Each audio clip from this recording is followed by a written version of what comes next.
Hi, my name is Sabrina Petway. I'm currently taking ECCE 1105 Health, Safety, and Nutrition 690 at Chattahoochee Technical College with Ms. Abercrombie.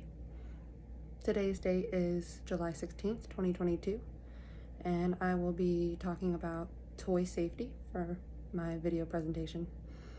First, we will go over consumer product safety standards in the U.S., and then we will discuss how to safely buy a toy for the children in your classroom or even your own child.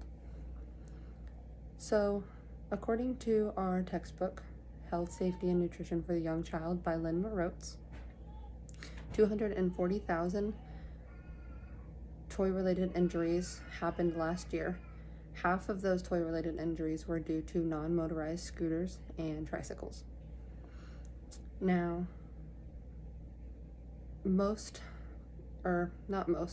some toys on the market meet only the minimal requirement of U.S. safety standards, and this may pose as a hazard for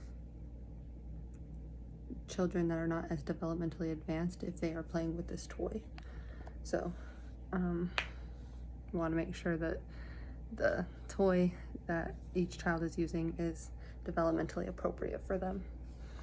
The U.S. Consumer Product Safety Commission does not apply to all toy products, like bikes, for example, which leaves a loophole for manufacturers. So the manufacturers are responsible to comply. Are responsible for their own compliance of these standards because they aren't required to be up to date with them. They just have to comply their own standards pretty much. So that creates a loophole, which a lot of parents do not have this knowledge.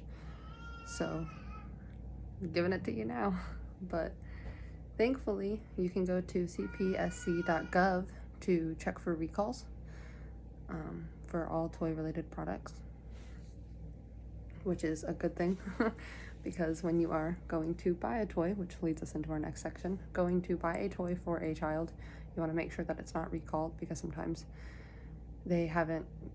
stores haven't had the time to take recalls off the shelves. So you want to make sure that the toy isn't recalled and make sure that you're reading the labels.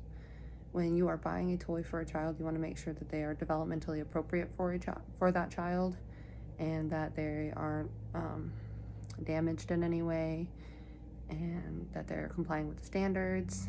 If you are buying for a small child, you want to make sure that there's no small parts, no detachable small parts, because they're at risk for a choking hazard, because a majority of toy-related injuries are due to choking and like the misuse of that toy. So when you are searching for them, you want to make sure that there's no small pieces and make sure the toy isn't loud.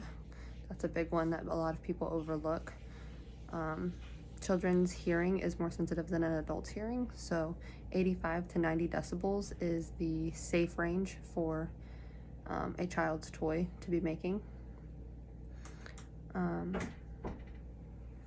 You want to make sure that you are checking and making sure that you are paying attention and that there is always an adult nearby when there is a toy at use so that we can reduce the risk of toy-related injuries. Thank you.